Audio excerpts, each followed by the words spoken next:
Bismillahirrahmanirrahim. Alhamdulillahirabbil alamin. Wassalatu wassalamu ala sayyidina Muhammadin sayyidil awwalin wal akhirin wa ala alihi wa sahbihi wa man ihtada bihi ila yaumiddin. Amma ba'du faya ayyuhal hadirun wal hadirat rahimakumullah. Usikum wa nafsi bitaqwallahi faqad fazal muttaqun. Ibu, bapak dan saudara jamaah Pondok Pesantren Kiai Haji Abdurrahman Wahid Soko Tunggal di Jakarta ini, rahimakumullah. Alhamdulillah kula panjenengan sedaya nembe mawon angsal hidayah taufiqiyah dari Allah Subhanahu wa taala, sehingga sejak maghrib tadi sampai saat ini masih dicatat sebagai hamba Allah yang taat kepadanya, dan mudah-mudahan hidayah taufiqiyah ini senantiasa dianugerahkan oleh Allah Subhanahu wa taala kepada kita semua. Allahumma amin. Sedikit tentang hidayah taufiqiyah. Hidayah itu sendiri bisa berarti petunjuk atau potensi atau kemampuan. Dan taufiqiyah itu sendiri artinya kebersamaan kehendak Allah dengan kehendak kita. Yang dimaksud adalah bahwa ketika kita berkehendak tetapi Allah tidak berkehendak, maka itu tidak akan terjadi. Jadi kita mempunyai keinginan, kita punya kemampuan, kita punya kemauan, tanpa kehendak dari Allah Subhanahu wa taala semuanya tidak akan terjadi. Itu hidayah taufiqiyah. Hidayah yang kita mohonkan dari Allah minimal 17 kali kalau kita sholatnya lengkap. Karena setiap rakaat kita membaca Fatihah yang di dalamnya ada kalimat ihdinas siratal mustaqim. Hidayah taufiqiyah ini atau bisa juga dikatakan sebagai potensi implementatif, kemampuan untuk menerapkan apa yang sudah kita ketahui. Karena banyak di antara kita itu sudah belajar, sudah baca, sudah menyimak, sudah tahu bahwa ini baik, tapi untuk melaksanakannya masih tetap di sana ada hidayah dari Allah Subhanahu wa taala yang disebut dengan hidayah taufiqiyah. Hadirin hadirat rahimakumullah. Kemudian saya mengikuti aurat beberapa wirid sejak maghrib tadi. Ada yang berbahasa Arab, berbahasa Indonesia, ada juga yang berbahasa Jawa.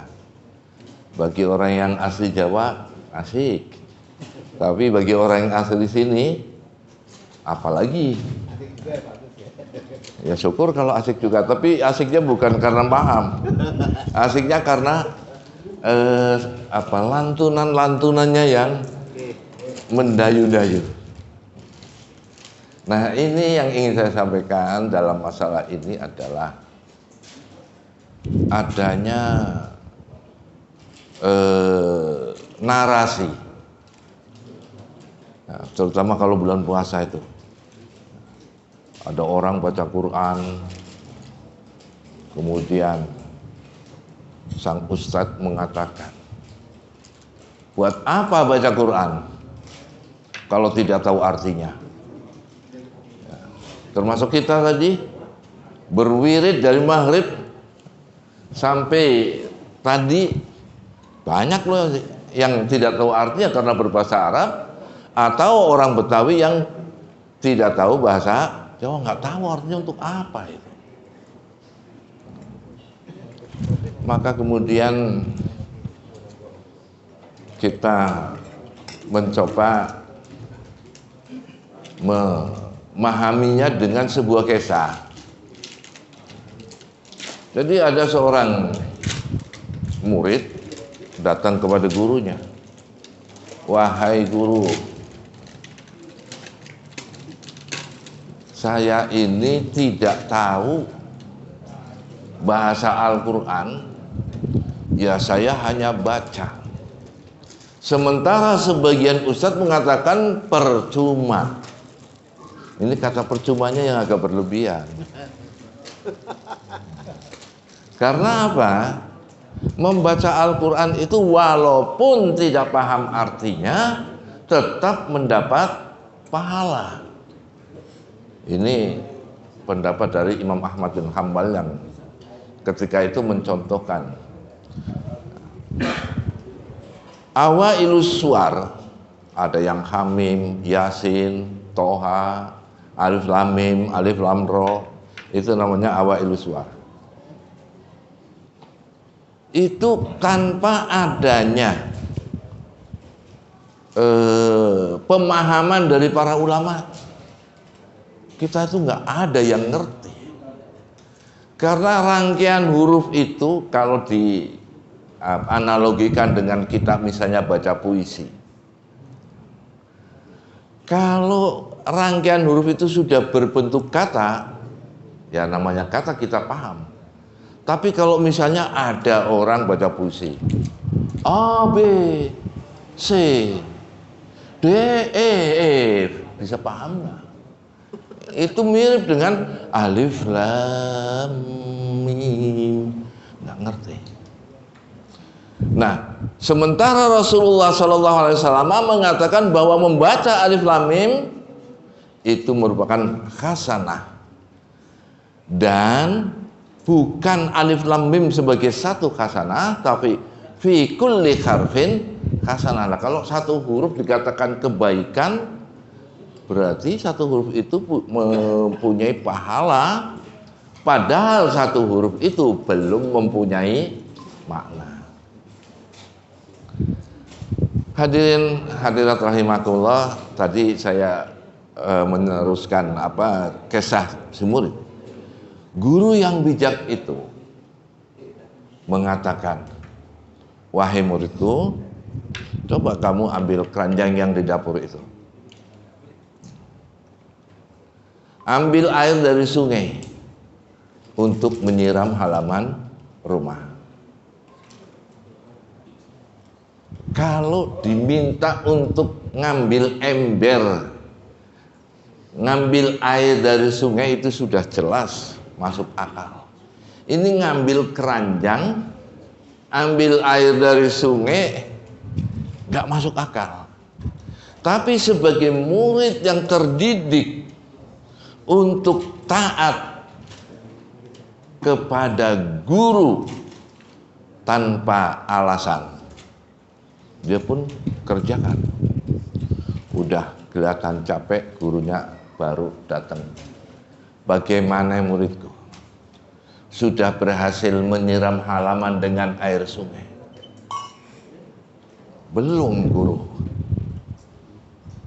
Berarti saya ini sia-sia ambil air dari sungai, ya karena pakai keranjang. Amalmu, pekerjaanmu ini tidak sia-sia, muridku. Coba kamu lihat keranjang itu. Dilihat keranjangnya. Ada apa, guru? Kamu perhatikan, tadi waktu kamu ambil dari dapur itu bentuk keranjangnya seperti apa dan sekarang seperti apa? waktu diambil dari dapur itu masih kotor. Setelah untuk ngambil air itu menjadi bersih. Ketika kamu membaca Al-Quran dan tidak tahu apa maknanya, tapi tetap kamu kerjakan, maka di sana ada makna-makna yang kamu tidak ketahui, tetapi akan kamu rasakan. Antara lain orang mengatakan kalau orang baca Al-Quran, hatinya menjadi tenang, tentram. Tapi ketika ada yang protes kepada Ubay bin Ka'ab radhiyallahu anhu, saya ini udah baca Quran tapi hati saya nggak tentrem. Apa kata Ubay bin Ka'ab? Minta kepada Allah agar hatinya diganti.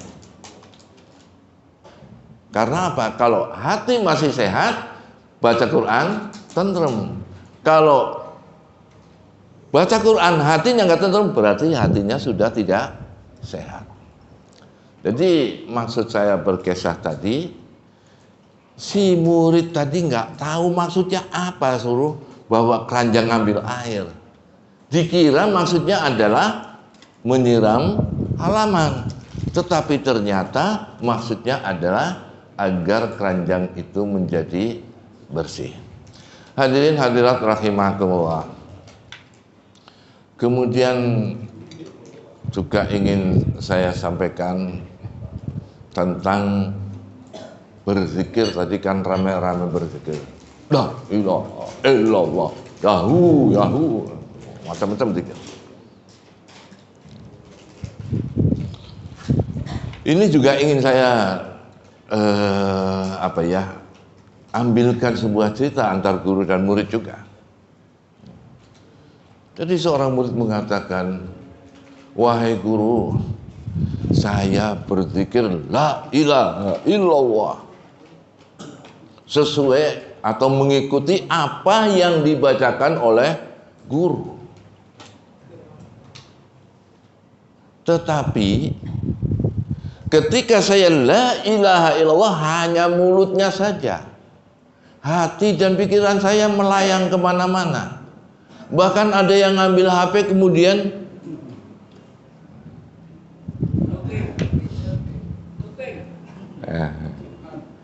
hadirin hadirat rahimakumullah.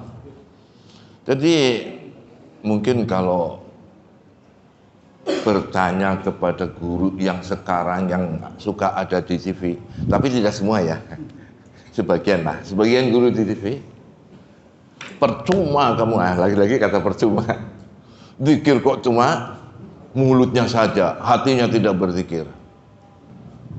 Ya, salah datang. Coba datangnya ke pondok pesantren Abdurrahman Wahid Sokotunggal. Ketika ada orang yang mengatakan saya berzikir itu cuma mulutnya, pikiran dan hati saya masih kemana-mana, maka pengasuh pesantren Sokotunggal itu akan mengatakan, bersyukurlah kamu, karena salah satu di antara anggota badanmu bisa berzikir. Jadi ustadz yang masih kurang bijak itu mengatakan percuma, tapi ustadz yang bijak akan mengatakan bersyukurlah. Kenapa dikatakan bahwa bersyukurlah kamu karena salah satu anggota badanmu bisa berzikir?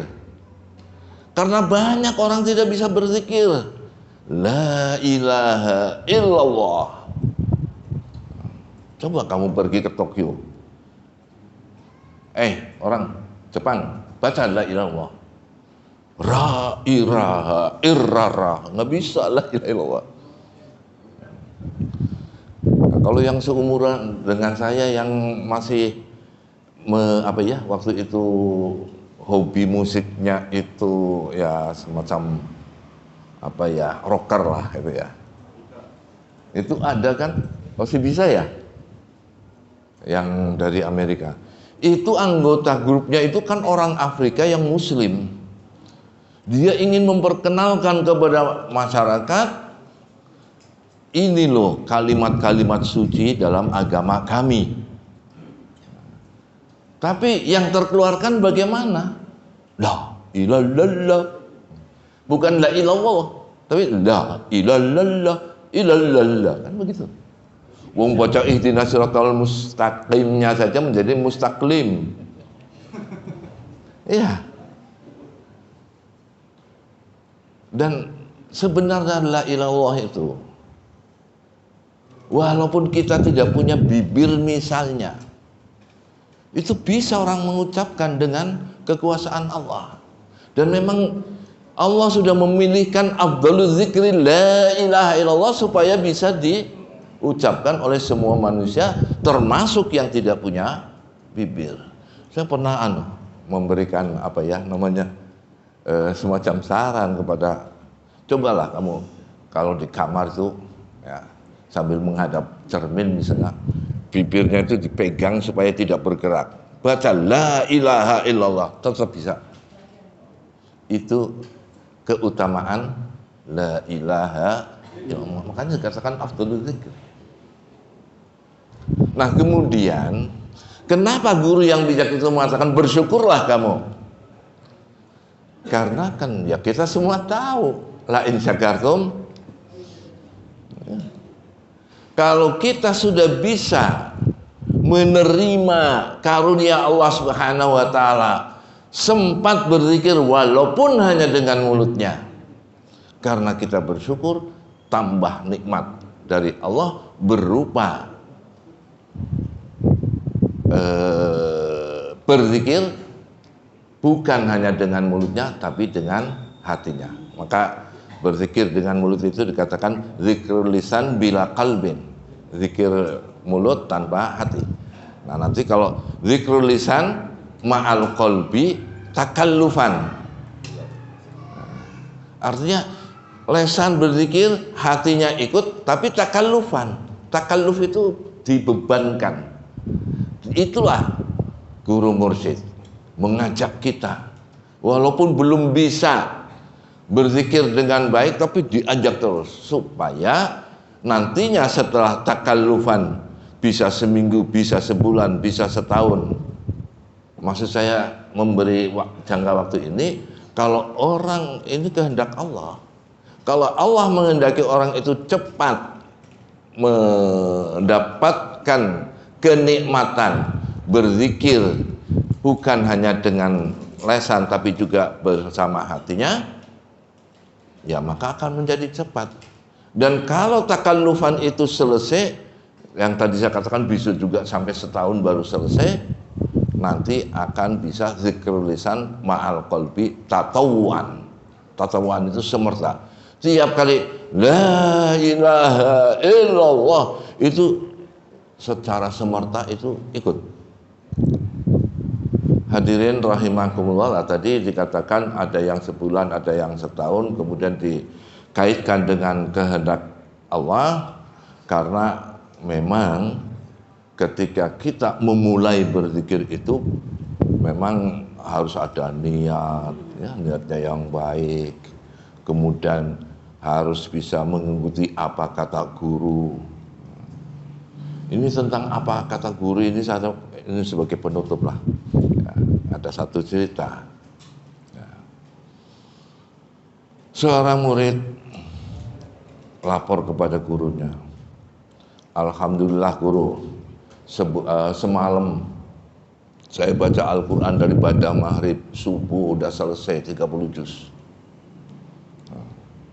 Kata gurunya, bagus kamu.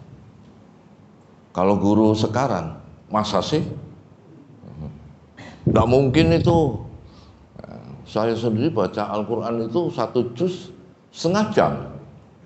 30 juz berarti 15 jam. Ini pada maghrib subuh udah selesai. Ya jelas masa sih. Tapi guru yang bijak karena tahu tentang waktu.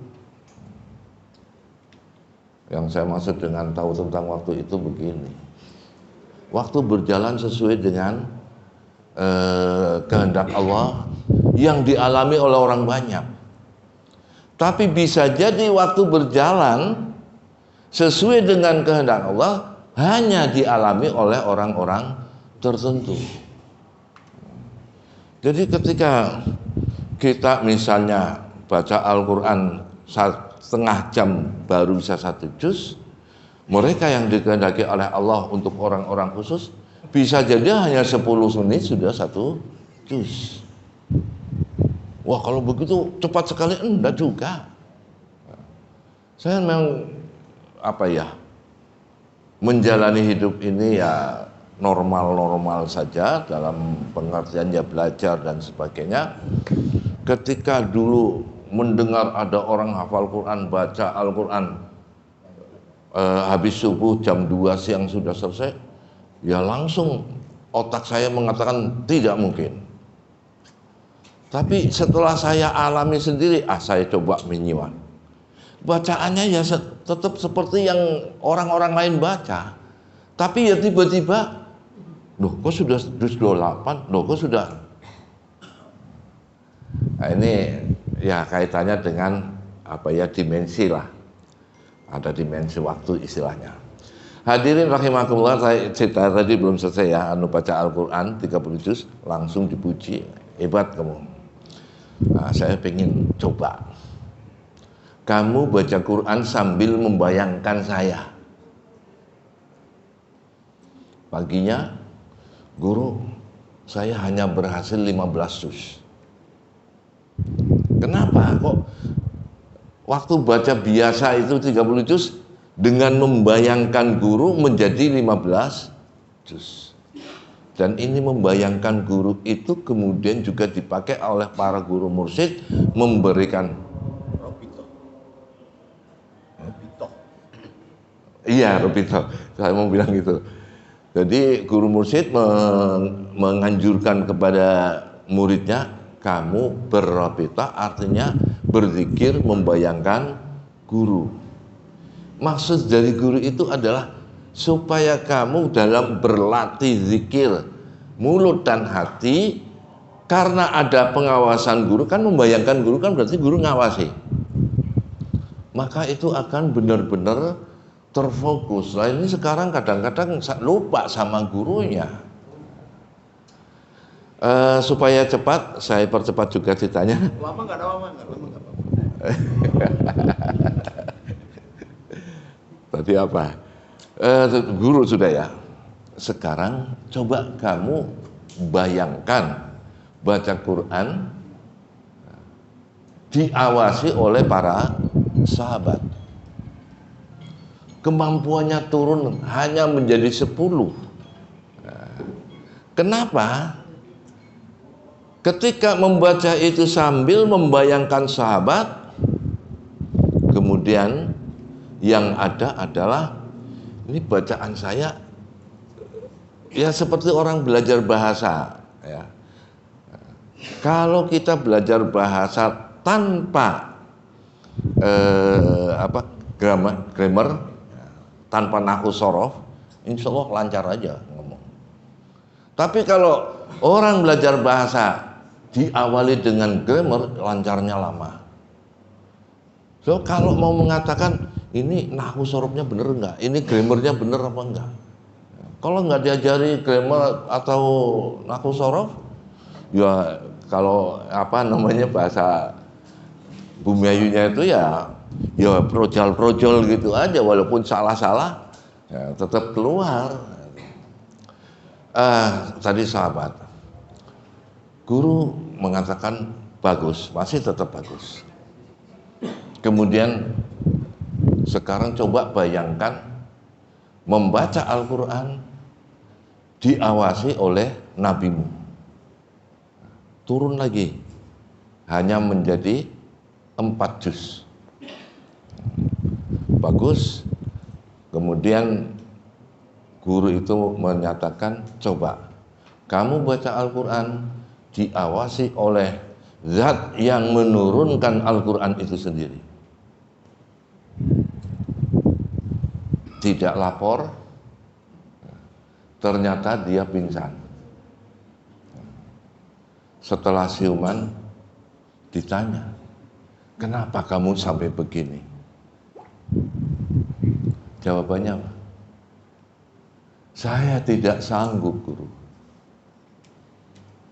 Saya baca Fatihah mulai bismillahirrahmanirrahim, alhamdulillahirabbil alamin masih lancar. Tapi begitu iyyaka na'budu, iyyaka na'budu, nggak bisa terus. Kenapa? Ketika iyyaka na'budu yang artinya hanya kepada engkau kami menyembah, dia masih merasakan saya ini menyembah bukan hanya menyembah Allah. Kalau saya hanya menyembah Allah, ketika saya dipecat sebagai pejabat, maka yang ada adalah itu kehendak Allah, biasa-biasa. Ketika seorang yang punya lapak, lapaknya terbakar, tidak kemudian nempuk kepala sambil mengatakan, anak istri saya itu nanti makan apa? Satu-satunya penghasilan saya dari situ tapi terbakar. Lupa bahwa yang memberi makan selama ini adalah Allah, bukan toko. Ya, ini contoh saja. Jadi maksud saya ingin menyampaikan bahwa sulit untuk iyyaka na'budu, termasuk sulit juga ketika kita mengatakan la ilaha illallah.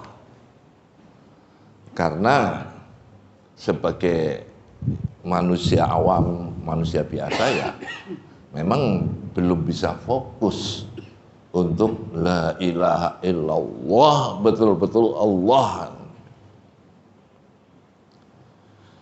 Hadirin hadirat rahimakumullah. Nah, kemudian tadi tentang zikir bil lisan, kemudian zikir awam yang saya katakan hati dan pikirannya masih kemana-mana. Tapi kalau kita dibimbing oleh guru, terutama karena kebetulan saya di Tarekat Qadiriyah wa Naqsabandiyah, itu yang namanya kalau silhan titik yang 7. Tapi guru saya dulu memberikan istilah latifah, yang bentuk jamaknya lataif. Nah, kenapa saya rubah menjadi titik? Ya untuk memudahkan aja kepada awam. Karena banyak orang yang masuk tarekat tapi nggak pernah mondok pesantren. Diberi hafalan latifah, sir latifah, latifatul qalabi, latifatul nafsi, latifatul sir, latifatul khofi, latifatul akhfa, latifatul roh, latifatul qalbi. Udah mau datang untuk berzikir saja sudah bagus, ini suruh menghafal latifah lagi. Jadi udahlah, pakai istilah 7 titik. Ada titik di sini, titik di sini, titik di sini. Yang setiap titik itu hendaknya dilewati oleh huruf-huruf yang terkandung dalam la ilaha illallah. Ini sebenarnya ada yang tanya, Pak Kiai, itu orang tarekat itu banyak bid'ahnya. Itu zaman Nabi ada nggak istilah latifah, lataif?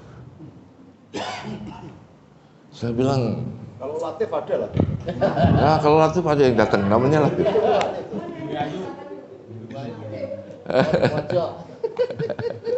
Jadi apa tadi latif? Mau bicara apa tadi? Hadirin hadirat rahimakumullah. Jadi ya, para ulama itu tadi tentang bid'ah tadi ya, tentang bid'ah. Jadi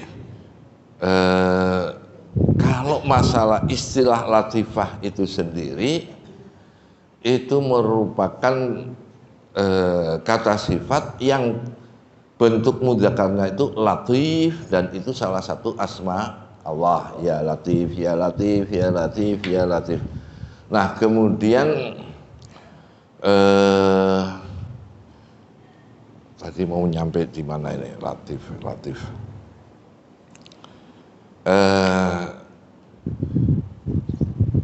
Oh ya, tentang thariqah ya. Istilah thariqah. Nabi itu nggak mengajarkan thariqah, tidak mengajarkan ilmu tajwid, tidak mengajarkan berbagai ilmu yang sekarang ada. Yang ada Nabi itu mengajarkan bagaimana kita beriman kepada Allah, yang kemudian ketika spesialisasinya disebut dengan ilmu tauhid atau ilmu kalam. Kemudian untuk amalan sehari-hari kemudian ada istilah ilmu syariah, ilmu fikih dan seterusnya. Tapi yang ingin saya katakan bahwa kalau dikatakan thariqah tidak dikenal pada zaman Nabi, maka ini berlawanan dengan apa yang diriwayatkan oleh Ali bin Abi Thalib karramallahu wajhah ketika beliau minta petunjuk, ya Rasulullah dullani ala aqrabi turukin ilallahi wa afdhaliha indallah wa ashaliha indal ibad. Ya Rasulullah, tunjukkan kepada saya ala aqrabi turukin, tunjukkan kepada jalan-jalan yang terdekat. Turuk jamak dari thariqah. Jadi zaman Nabi itu sudah ada kalimat thariqah itu. Jalan menuju Allah yang paling dekat. Wa afdhaliha indallah, yang lebih utama di sisi Allah itu sudah jelas, ada juga di dalam Al-Qur'an afdhalul dzikri fa'lam annahu la ilaha illallah. Kemudian wa ashhaga indal ibad, tadi juga sudah saya singgung betapa la ilaha illallah itu mudah diucapkan sampai orang yang maaf tidak punya bibir pun bisa mengucapkan. Tapi tadi masih ada kaitannya dengan hidayah dari Allah juga ya, dimana saya contohkan tadi orang Afrika yang anggota grup band ingin membaca la ilaha illallah nggak berhasil, ya itu karena belum nyambung dengan hidayah taufiqiyah. Hadirin hadirat rahimakumullah, kemudian ini tadi tentang thariqah. Maka apabila kita ingin berzikir dengan baik, ya hadirilah setiap malam Jumat ini supaya zikir kita bukan sekedar zikir yang ikut-ikutan, tetapi juga zikir yang mengandung bimbingan. Tadi ketika astaghfirullah, kalau nggak salah itu ya Rabbal baraya, langsung guru kita memberikan narasi-narasi yang itu tujuannya adalah supaya istighfar kita itu mempunyai makna. Ya, karena kalau kita masih astagfirullah tanpa pernah berguru, ya mungkin sampai akhir pun nggak tahu bahwa mohon ampun kepada Allah itu rasanya bagaimana. Ya, sementara istighfar itu di samping sangat bermanfaat untuk kita, juga bermanfaat untuk orang tua kita. Ya, ini jadi nambah satu bab lagi. Allah Subhanahu wa Ta'ala itu pernah menghadapi seorang fulan lah ya. Nah, fulan itu ya Rabb ya Rabbal alamin anna li hadza. Ketika si fulan ini melihat bangunan mewah, kemudian ada narasi ini bangunan untukmu, kemudian bertanya anna li hadza, dari mana untuk saya ini ya, karena apa? Karena si fulan ini sudah merasa kalau ikut zikir di Soko Tunggal itu ya, datangnya sengaja terlambat, karena nggak bakalan makanan keluar sebelum berwirid. Maaf ini ada tandanya dikit. Ya. Jadi karena datanya terlambat ya otomatis lah bacaannya juga tidak sebanyak orang yang dari awal mengikuti. Itu sebenarnya bukan masalah makanan. Nah, dia merasa begitu minimnya ya, amal dia yang berupa ucapan-ucapan. Walaupun yang namanya amal kebaikan itu bukan hanya datang ke sini ya. Tadi juga kalau nggak salah ada terungkap sedikit tapi tidak meluas tentang menyenangkan orang, tentang hati diri yang senang. Ya, senang saja itu sudah menjadi ibadah. Itu ya dasarnya al-ibtisam laka sedekah. Ya, senyum itu bagimu adalah sedekah. Maka berarti kita menampakkan wajah yang senang walaupun punya masalah, tapi lagi ketemu orang cepat-cepat hilangkan masalah itu, walaupun tetap jadi beban tapi tutupi, kita tidak kemudian. Nah sekarang masalahnya kecil ngomongnya didramatisir ya. Jadi ada orang misalnya datang dari jauh ya, padahal masalahnya cuma mau beli tiket pesawat, duitnya kurang ya, terus mau naik kapal, itu kan masalah kecil bisa diatasi, tapi didramatisir. Wah saya ini. Nah, ini maksud saya ingin menyampaikan senang ya, happiness itu merupakan sesuatu yang dinilai positif oleh Allah Subhanahu wa taala. Itu mesti orang Batam itu ya. Ketawa itu. Kemudian kalau senang saja sudah bisa menjadi amal ibadah, apalagi menyenangkan orang lain. Yang di dalam hadisnya Rasulullah Shallallahu Alaihi Wasallam bersabda, ahabbul a'mali ilallahi sururun tudkhiluhu ala qalbi akhik. Al-hadis au-kamakol. Ini al-hadis au-kamakol itu juga perlu saya jelaskan. Itu makna hadisnya dulu tadi ya. Amal yang paling dicintai oleh Allah adalah kegembiraan yang dimasukkan ke dalam hati saudaramu, sehingga orang suka menyingkat aja menjadi idkhalus surur ya, karena itu artinya memasukkan kegembiraan.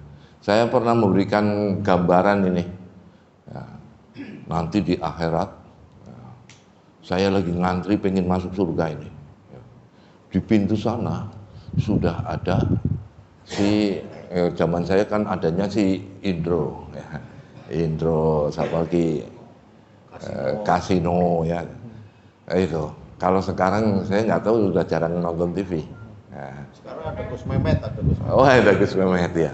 Nah itu Gus Mehmet itu nanti karena paling cepat masuk surga ya. Karena apa? Ya, karena udah nggak punya istri dia.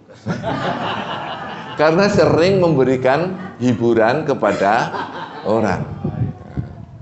Hanya kemudian ada yang tanya lagi ya, berarti Parto dan teman-temannya itu langsung masuk surga? Ya nanti dulu. Kenapa? Menyenangkan orangnya itu karena Allah apa karena duit? Kan ada lagi itu. Oh kalau Mehmet saya percayalah kalau sama Mehmet. Hadirin rahimakumullah, au kamakol tadi sudah saya ingin menjelaskan, itu artinya seperti apa yang disabdakan oleh Rasulullah. Kenapa para kiai, para ulama kalau membaca hadis apal nggak apal gitulah, kayak agak ragu ini benar apa enggak, itu mengakhiri au kamakol untuk menghindar dari klaim Rasulullah Shallallahu Alaihi Wasallam, man kadzdzaba alayya muta'ammidan falyatabawwa maq'adahu minan nar. Jadi orang au kamakol itu ya supaya terhindar itu ya. Nah sekarang ini sudah nggak pakai au kamakol, malah orang dengan mudahnya berkisah, bercerita bahwa saya baru ditemui oleh Nabi begini.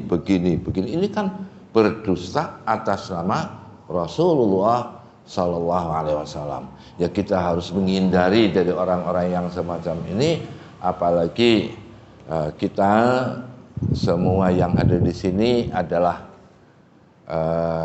bangsa Indonesia, ya, maka akan lebih baik kalau kita percaya kepada bangsanya sendiri daripada orang Yaman. Saya nggak bilang gitu ya. Nanti nah, terus langsung dikatakan walah cemen. Ya, makanya saya dengan orang Batam itu juga sudah mengatakan ini kabar gembira juga buat Sekjen yang ingin mengembangkan Jatmi. Insya Allah di Batam juga akan segera membentuk kepengurusan Jatmi wilayah Kepri, Kepulauan Riau. Nah, saya baru menyatakan bahwa kamu orang Indonesia harus memilih Jatmi, Jam'iyah Ahli Thariqat Mu'tabarah Indonesia. Nah, kalau Jatmat? Nah itu Jam'iyah Ahli Thariqat Mu'tabarah Yaman. Tapi katanya yang terakhir ini supaya diblor.